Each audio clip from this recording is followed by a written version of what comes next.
मुझे लगता है कि बॉलर्स के क्रिकेट में कुछ चीज़ें मिसिंग सी हैं, क्योंकि अक्सर देखा जाता है कि बॉलर्स काम करते हैं अपने सिंगल विकेट्स पे काम कर लेते हैं, नेट्स पे काम कर लेते हैं, बॉल चलाने पे काम कर लेते हैं। वो चाहे स्पिनर हो या फिर मीडियम पेसर हो, अलग अलग तरीके से अपने टेक्निक के ऊपर काम कर रहे हैं और लगातार कर रहे हैं, परिणाम नहीं मिल पाता है तो परेशान होते हैं। कहीं ना कहीं मैंने ये महसूस किया है कि ये रणनीतियों में फेल है, परेशान होते हैं, क्योंकि एक पार्ट होता है इसी का कि जब ग्राउंड के ऊपर आप जब होते हो तो उस जगह पे आपको अपने टेक्निक के साथ साथ एक अच्छी प्लानिंग करनी बहुत ज़रूरत होती है, बहुत ज़रूरी होता है।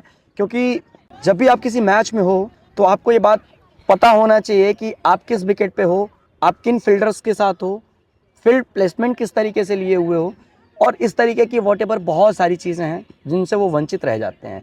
तो फिर बॉलर्स को किस तरीके से प्लान करना चाहिए, किस तरीके से उन्हें गाइड करना चाहिए, उनके टेक्निक के साथ साथ वो अपनी रणनीतियों पे भी काम करें जिससे उनको अच्छा रिजल्ट मिल सके, क्योंकि मेहनत तो बहुत करते हैं और रिजल्ट की जब बात आती है तो कहीं ना कहीं वो फेल होते हैं फील्ड प्लेसमेंट को लेके या फिर विकेट के जजमेंट को लेके, वॉटेवर बहुत सारी चीज़ें।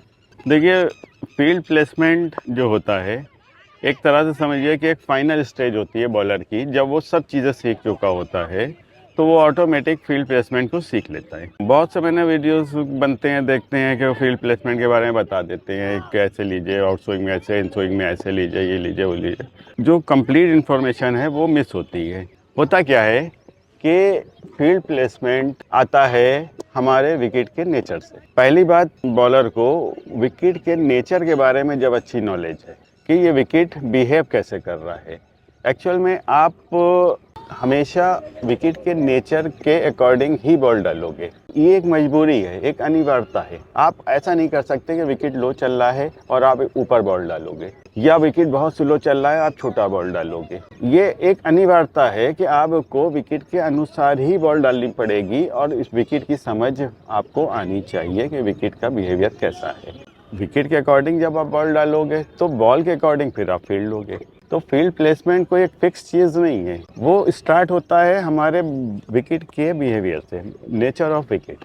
तो अगर आपको कुछ भी सीखना है एज ए बॉलर तो आप पहले विकेट का बिहेवियर सीखिए कि विकेट कैसा चल रहा है, और आपका कोच या आप अपनी खुद की एक्सपीरियंस से क्या सीख रहे हैं कि इन विकेटों पे किस लाइन लेंथ की बॉल अच्छी होती है जो हम सीखें डालना। जब आप लाइन लेंथ सीख जाते हो, उस विकेट के नेचर को समझने लगते हो कि इस पे ये होता है, तो फिर आप उन शॉटों को समझ लेते हो कि ये बॉल जब हमने यहाँ पे फेंकी है तो इसको ही अगर बैट्समैन खेल रहा है तो किन दिशाओं में खेलेगा।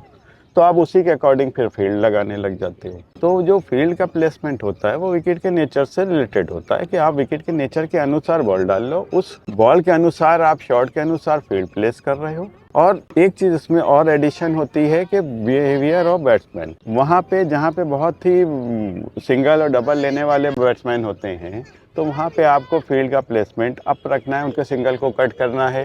ये समझ भी आप पे डेवलप होनी चाहिए एज ए बॉलर। और जो अटैकिंग बैट्समैन हैं जो बहुत पीछे शॉट्स बनाते हैं, चौके मारते हैं, जो रन लेते हैं, उनके चौकों को कट करने के लिए आपको डीप फील्डर सेट करना है, ताकि जब उनके चौके कट होंगे तो वो अपने आप विकेट आपको देंगे। तो हर चीज़ एक दूसरे से इंटरकनेक्ट होती है, लेकिन अनिवार्यता ये होती है कि आपको विकेट का बिहेवियर अच्छे से पता होना चाहिए। जनरली मुझे ऐसा लगता है कि जिस क्रिकेट को अवॉइड किया जाता है जब आप लेदर क्रिकेट खेलने के लिए आते हो, और कहीं ना कहीं ये आधार होता है वो क्रिकेट जहाँ से लेकर आता है लेदर क्रिकेट की तरफ। बात करें अगर टेनिस क्रिकेट के बारे में, तो एक टेनिस क्रिकेटर को जब भी हम खेलते हुए देखते हैं मैदान के अंदर, तो वो सिर्फ मैच को जीत और हार में तब्दील करने के लिए खेलता है, अपने परफॉर्मेंस को बेहतर करने के लिए खेलता है, बैट्समैन को फंसाने के लिए खेलता है। अगर वो बॉलर बैट्समैन है तो बॉलर को मारने के लिए खेलता है, रन बनाने के लिए खेलता है। तो वो पूरी तरीके से 1 to 1 अलाइन होते हैं कि हमारा अपना काम क्या है। और मुझे लगता है कि एक टेनिस क्रिकेटर जो होता है वो कभी भी किसी कोच को ढूंढता नहीं है, वो अपने अंदर के एक कोच को देखता है, महसूस करता है और क्रिकेट को महसूस करता है, और उनमें उनकी लर्निंग जो होती है एक्चुअल लर्निंग होती है। उन्हें ये बात पता होता है कि हम बैट्समैन को अगर इस लाइन में खिलाएंगे तो ये इस तरफ शॉट मार सकता है, फील्डर उनने वहाँ पे ले लिया। तो ये चीज़ कहीं ना कहीं मिसिंग होती है कोचिंग की प्रक्रिया से लेदर क्रिकेट में जब बात आती है, क्योंकि यहाँ पे आते ही यहाँ पे इतना कॉन्शियसली इतना मैसेज डाल दिया जाता है कि बच्चे इतना उलझ जाते हैं कि वो अपनी रणनीतियों के बारे में सोच ही नहीं पाते हैं। और ये इंटरनल प्रोसेस है जो हम खुद से भी बहुत सारी चीज़ों को सीखते हैं। ये बता के सिखाने का जब प्रयास किया जाता है तो कहीं ना कहीं एक आध चीज़ों को हम मेंशन करते हैं, लेकिन बच्चा जो सीखता है वो सेल्फ की एनालिसिस से ज़्यादा सीखता है। देखिए, एक चीज़ इसमें यह है कि ये बातों की अवेयरनेस एक बॉलर को होनी चाहिए उसको ये पता होना चाहिए कि हमें क्या चीज़ें समझना है, हमें विकेट का बिहेवियर कैसे समझना है। ये एक प्रोसेस है। इस पे जब वो स्टार्ट करता है तो कुछ ध्यान देना चालू करता है, फिर उसको धीरे धीरे चीज़ें समझ में आने लगती हैं। फिर 2 3 4 6 महीने में वो अच्छी तरीके से चीज़ों को समझने लगता। अच्छा, ये ऐसा विकेट है, इस पर ऐसे बॉल रहेगी तो इस फील्डर यहाँ रहना चाहिए, बॉल शॉट यहाँ खेलेगा, वहाँ जाएगा। तो धीरे धीरे नॉलेज गेन करता जाता है, डेवलप होता जाता है।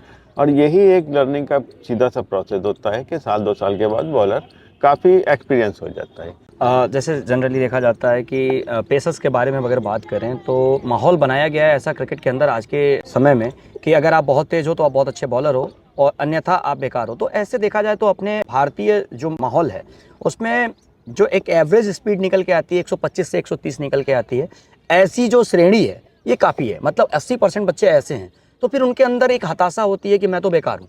लेकिन अगर इसे राइट डायरेक्शन में लेके जाया जाए तो 25 और 30 के बीच में जो ज़्यादा खिलाड़ी हैं उनसे परफॉर्मेंस निकलवाया जा सकता है, उन्हें एहसास करा के कि आप क्रिकेट को समझ से, अपने समझ से उसको खेलने की कोशिश करो।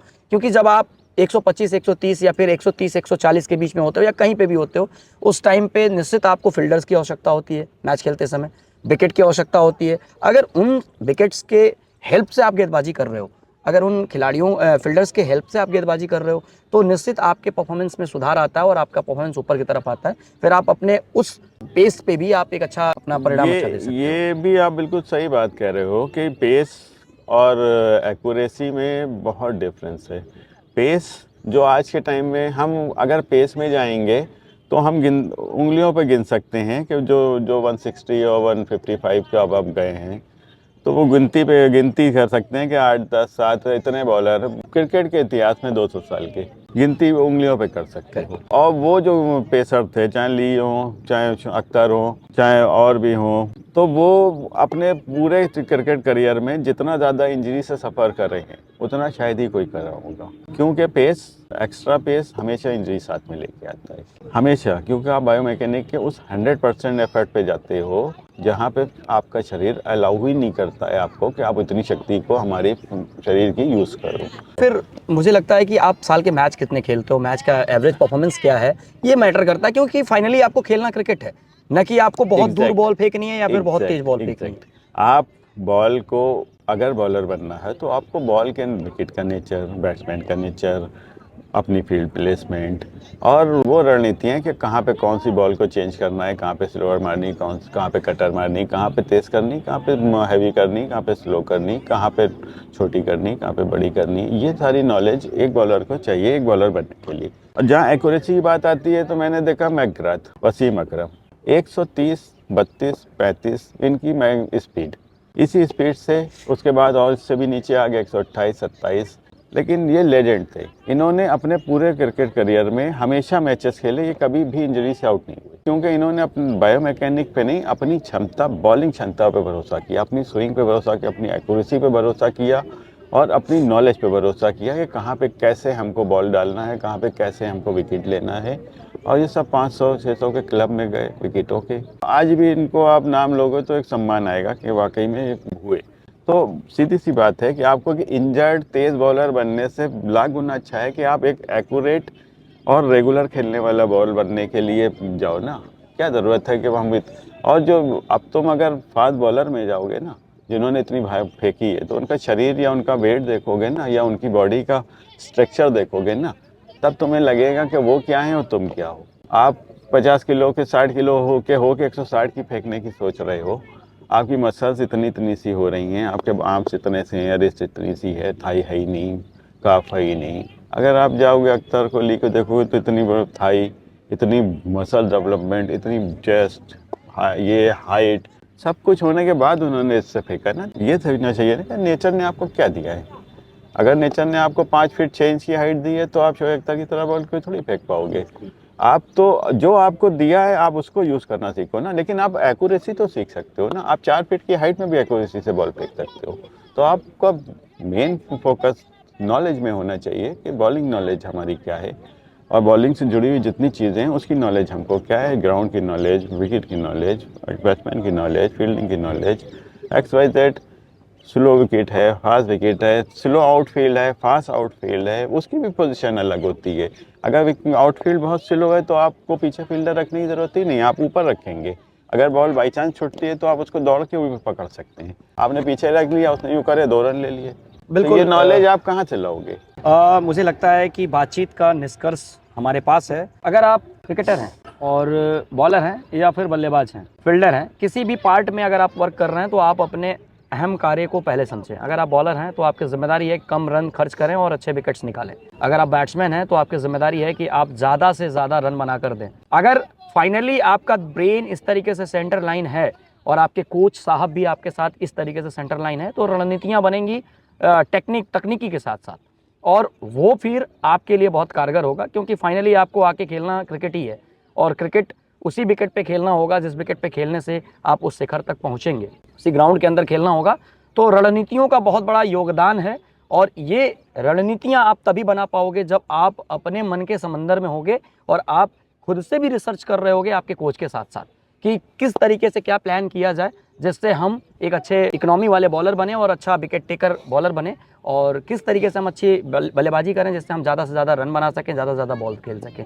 तो ये एक ऐसा पार्ट है जो तभी आप सोच सकते हैं जब आप पूरी तरीके से इस बात को सोचने के लिए अवेयर हों, न कि आप टोटली कॉन्शियसली बहुत सारी चीज़ों में उलझे हुए हैं और उसके बाद अगर आप सोचते हैं कि एक दिन ऐसा आएगा जब हम इससे निकल के और इस पे आएंगे कि हम रणनीतियों को बनाएंगे, तो यकीन करिए आप देर हो जाएंगे, लेट हो जाएंगे और आप बहुत पीछे छूट जाएंगे।